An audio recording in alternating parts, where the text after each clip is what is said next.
மொழி அழிந்தால் தமிழ் அழியும் அப்படின்னு சீமான் சொன்னதே நீங்களும் திரும்பவும் எடுத்து பேசுறீங்க.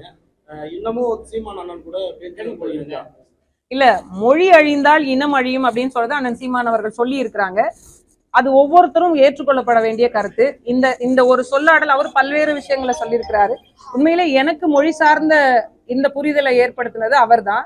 அந்த கருத்துக்களை நாங்கள் உள்வாங்கிதான் இருக்கோம். ஒரு கருத்து யார் சொன்னாங்க அப்படிங்கிறத எப்படி ஏற்றுக்கொள்றோமோ அது மாதிரி அது எந்த கருத்து, அது எவ்வளவு தூரம் நம்மளுடைய வாழ்வியலுக்கு தேவை, நம்ம அடுத்த தலைமுறைக்கு அந்த வார்த்தையை கடத்தணும் அப்படிங்கிறதான தவிர அது தினசரி பேசிக்கொண்டே இருந்தாதான் நம்ம கூட இருக்கும் அப்படின்ட்டு இல்லை. ஒரு முறை கேட்டாலே நம்ம உள்ளத்துக்குள்ள வந்துருச்சு அப்படின்னா அதுவே தானே நம்ம வார்த்தையை பிரதிபலிக்கும். ஒரு சரியான கருத்துக்களை ஏற்றுக்கொள்ள வேண்டியது அது யார் சொன்னாலும் நம்ம ஏற்றுக்குவோம். எனக்கு அந்த கருத்துக்கள் மீதான ஒரு பற்றை உருவாக்குனது அவர் தான்.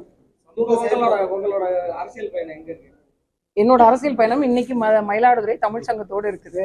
இதுக்கு மேல மக்களோட சேர்ந்து இருக்கும். சட்டமன்ற சட்டமன்ற தேர்தலில் நிச்சயமாக போட்டியிடுவேன். மக்களுக்கான உரிமையை பெற்றுத் தருவதற்கான அனைத்து வேலைகளையும் செய்து முடிப்பேன். அவர்களுடைய பிரதிநிதியாக நான் நின்று முடிப்பேன். அது எப்படி, எந்த சூழல் அப்படிங்கிறது பிறகு வர சூழல்ல புரியும்.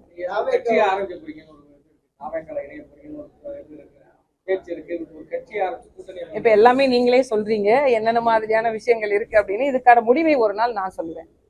விஜயோட ப்ரொடியூசரா இருந்தவரு திமுக இணைஞ்சிருக்காரு.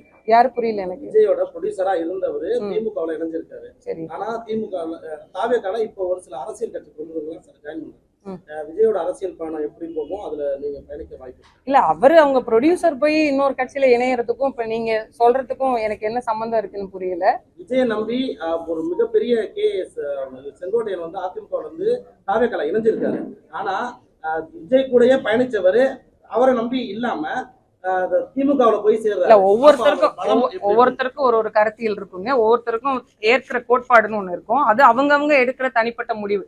இப்ப என் கூடவே இருக்கிறாங்க, எனக்கு பிடித்தவங்களா இருக்கிறாங்க அப்படின்னா என்னோடதாவே பயணிக்கணும் அப்படின்னு நம்ம சொல்ல முடியாது. அவங்கவுங்களுக்குன்னு ஒரு தனிப்பட்ட கருத்து இருக்கும். அது அவங்களோட தனிப்பட்ட அரசியல் முடிவு. ஒரு கட்சியை நோக்கி ஒருத்தவங்க போறாங்க அப்படின்னா அதுவும் அவங்களோட தனிப்பட்ட தேர்வு, தனிப்பட்ட முடிவு. அதுக்கு பிறகு அவங்க மக்கள் பணி என்ன செய்யறாங்க அப்படின்றதுதான் கேள்விக்குரியதை தவிர ஏன் அந்த அமைப்புக்கு போனாங்க அப்படிங்கிறது கேள்விக்குரியது இல்லை.